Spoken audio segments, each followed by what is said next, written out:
surga, Bapa yang kami muliakan dalam Tuhan Yesus Kristus. Di pagi hari ini ya Tuhan, kami anak-anak pun datang kepadamu seraya mengucap syukur dan terima kasih kepada-Mu ya Allah. Agar Tuhan tetap menyertai akan kami saat kami mengangkat pelajaran hari ini.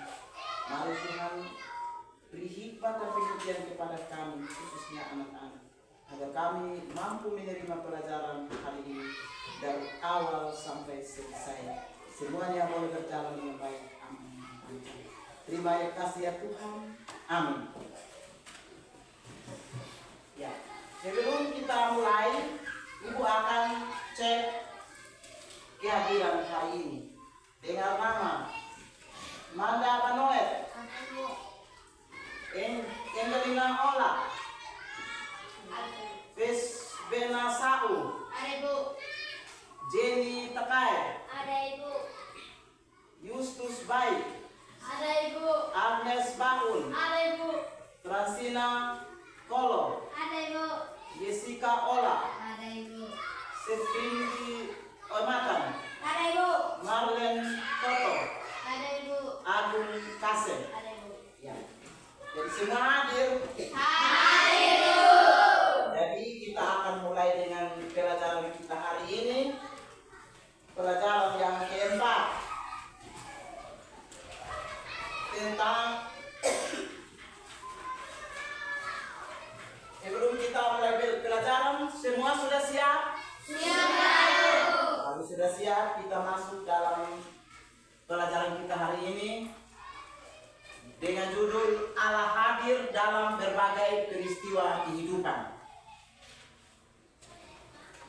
Kita masuk dalam tujuan pembelajaran kita hari ini. Ada 5 tujuan pembelajaran kita hari ini. Yang pertama, kita baca semua. Menganalisis karya kehadiran Allah.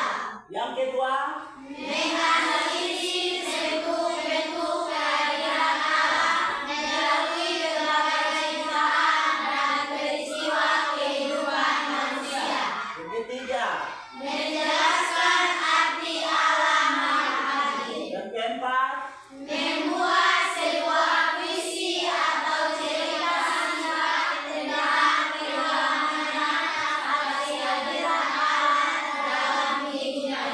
yang kelima, Menyatakan sebuah janji atau komitmen untuk bersyukur atas kehadiran Allah. ya. Jadi kita masuk di dalam penyampaian materi. Yang pertama, tadi kita ngomong tentang menganalisis karya kehadiran Allah. Contohnya alam semesta. Allah selalu hadir sehingga Allah menciptakan alam semesta, termasuk benda-benda yang ada di langit, yaitu matahari, bulan, dan bintang. itu benda-benda yang ada di langit. Yang berikut gunung dan laut. Ini juga Allah selalu hadir. Sehingga tadi saya bilang di dalam laut ini ada Ikan. dan semua yang ada ciptaan yang ada di bumi ini merupakan kebutuhan manusia. Yang berikut kita lihat lagi hewan dan tumbuhan.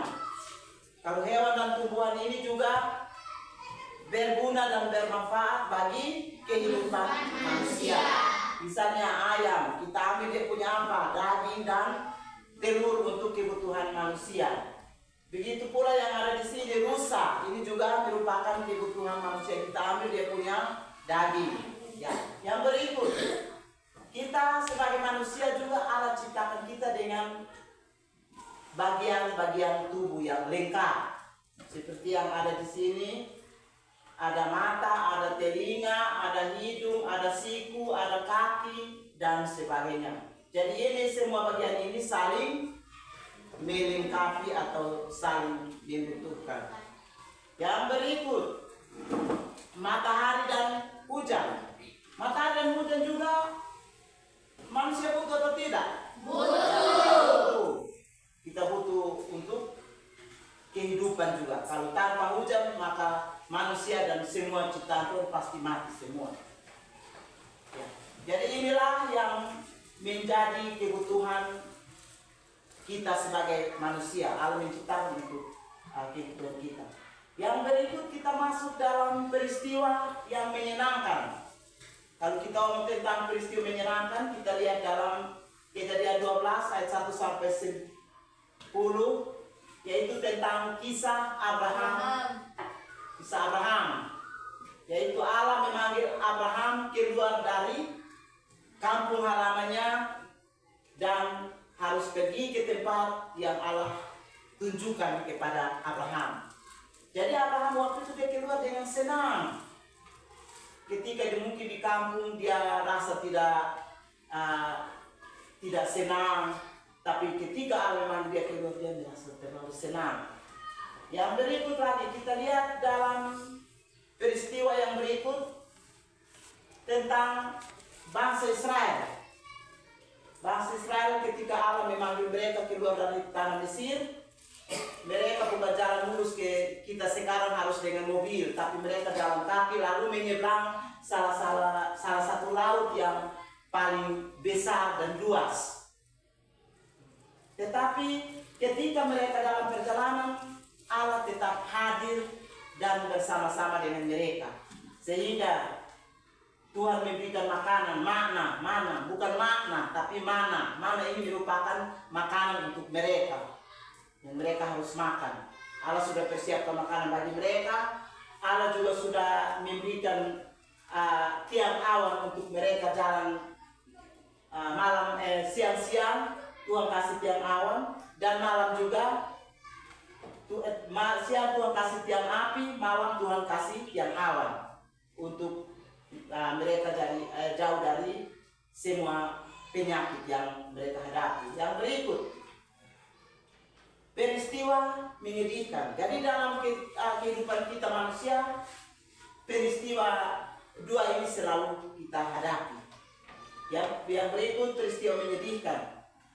Contohnya kita lihat dalam kisah Yusuf. Kejadian pasal 37 ayat 5 sampai 8 tentang kisah Yusuf bersama keluarganya. Jadi Yusuf ini mereka ada 12 bersaudara. Di antara ke-12 bersaudara yang paling kecil adalah Yusuf. Jadi ayah selalu sayang dia. Tiap hari dikasih dia makanan yang enak, pakaian yang bagus-bagus, yang indah. Jadi saudara dong, waktu hanya kasih yang pokoknya yang biasa-biasa. Akhirnya kalau kita sebagai manusia di dalam kita mengasihi, kita pilih kasih, apakah kita bisa marah atau tidak? Kalau di dalam rumah hanya saya satu orang, terus kita yang banyak-banyak, bapak dan mama tidak sayang, tentunya begitu, kita marah. Akhirnya Yusuf dengan saudara-saudaranya, mereka karena marah buang dia di dalam perigi. Jadi setelah itu mereka pikir-pikir kalau kita buang dalam perigi, tapi mereka pikir dia tidak mati. Akhirnya mereka kasih keluar, mereka baru kasih keluar dia dari perigi. Ada salah satu pedagang Mesir lewat. Akhirnya mereka sepakat, kita panggil itu orang Mesir, kita jual. Akhirnya mereka panggil orang pedagang Mesir, mereka tawar-menawar sudah untuk jual Yusuf. Akhirnya mereka berhasil untuk jual dan mereka dapat uang. Yang berikut, ketika Yusuf sampai di Mesir, Yusuf dipercayakan atau dia ini menjadi orang yang dipercaya di Mesir. Lalu Raja Mesir atau Raja Firaun angkat dia jadi penguasa di sana. Jadi sekarang dia yang menguasai Mesir semua, karena dia ini orang hebat, orang pintar, dan dia juga selalu ikut perintah-perintah Tuhan. Bukan sama kayak kita tidak ikut perintah. Di mulut lagi ikut perintah, tapi perbuatan tidak ikut perintah Tuhan. Ya, jadi ketika saudara-saudara, tadi saya sudah katakan bahwa di semua tempat waktu itu ada terjadi kelaparan. Akhirnya yang ada makanan hanya di Mesir. Jadi siapakah yang menyiapkan makanan di sana? Yusuf. Termasuk saudara-saudaranya, mereka harus pergi ke tempat yang jauh atau ke Mesir untuk mencari makanan atau membeli makanan. Ketika mereka sampai di Mesir, mereka bertemu dengan Yusuf, tapi mereka tidak kenal dia karena dia sudah jadi orang yang ganteng, orang yang nomor satu di sana. Kita bilang bupati. Jadi kita tidak bisa dekat dia. Ketika mereka muncul, Yusuf sudah kenal. Saudara-saudara, tapi mereka tidak kenal. Nanti sudah mau belanja makanan itu, Yusuf ada buat salah satu tanda. Baru di situ Yusuf tanya, kamu ini dari mana? Bilang kami dari Kanaan. Terus tanya bapak, bilang bapaknya Yakub. Sudah tanya mereka begitu. Semuanya waktu itu tanya begitu, mereka sudah rasa dalam diri, aduh ini kita punya adik ini, kita punya saudara ini. Mereka sudah takut, kalau mereka punya muka. Mereka sudah takut, tapi Yusuf bilang jangan takut. Karena Tuhan buat ini supaya kita jangan, kalau Tuhan tidak pindahkan saya ke sini, pasti kita mati di lapangan. Yang berikut, arti Allah menghadir. Ketika kita berkumpul untuk berdoa, maka di situ Allah tetap hadir. Dimanapun kita berkumpul, di dalam kelas kita berkumpul seperti untuk belajar. Tadi pertama kita minta Tuhan untuk hadir, toh. Jadi Allah ada hadir bersama-sama kita dengan sekarang. Sehingga kita dari awal pelajaran sampai dengan detik ini kita masih tetap semangat dan kita masih tetap ada di dalam ruangan untuk mendengar pelajaran.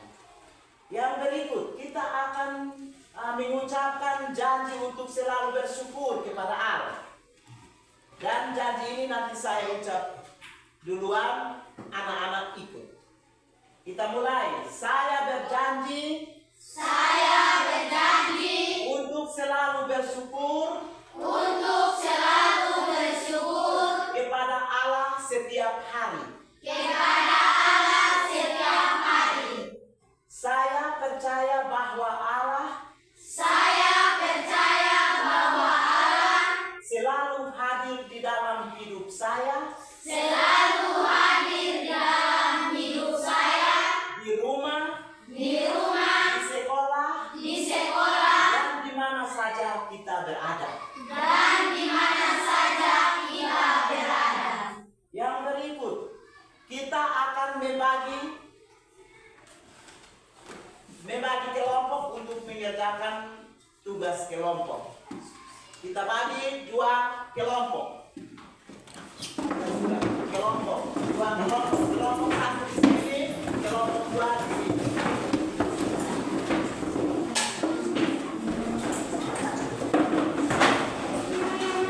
Jadi kita akan diskusi dalam tugas kelompok, kita kerja secara diskusi kelompok. Ya, di sini buatkanlah sebuah puisi singkat tentang kehadiran Allah dalam hidup kalian.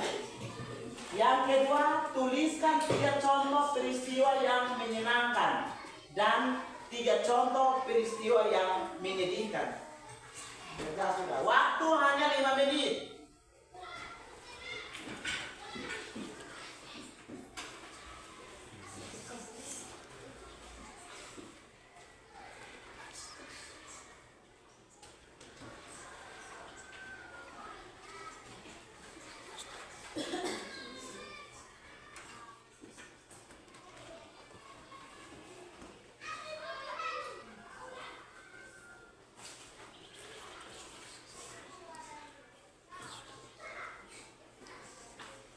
Sudah kok? Sudah itu.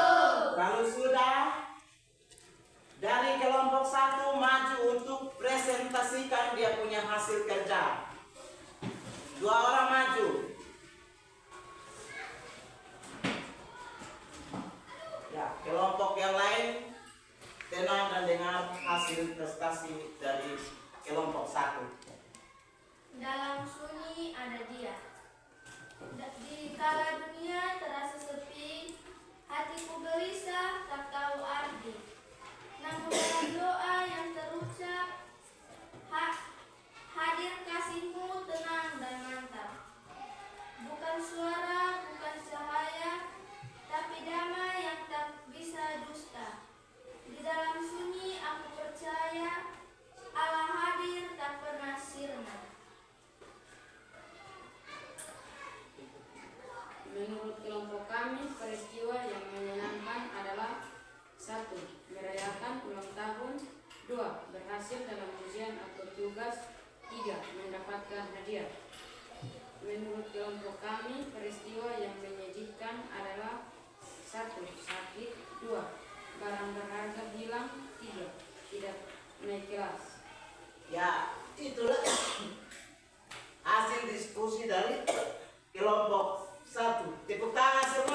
Berikut 3 contoh peristiwa yang menyenangkan dan peristiwa yang menyedihkan.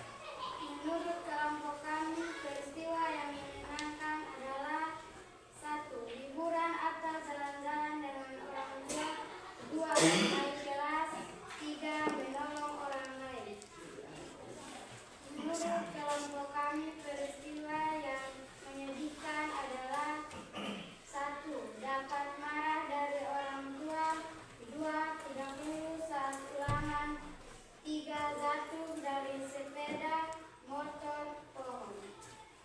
Ya, jadi ini adalah hasil diskusi dari kelompok 2. Kita tepuk tangan.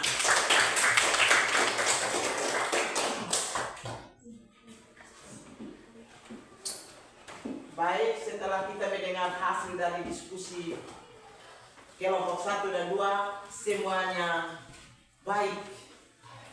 Jadi semuanya aktif di dalam diskusi. Sekarang kita akan masuk di dalam kesimpulan dari materi yang tadi dari awal sampai dengan selesai materi kita, yaitu kesimpulan, dan kita baca bersama-sama. Kita mulai.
Kesimpulan dari kita akan siapkan diri kita untuk berdoa bersama sebelum kita berpisah. Salah satu anak doa sedikit.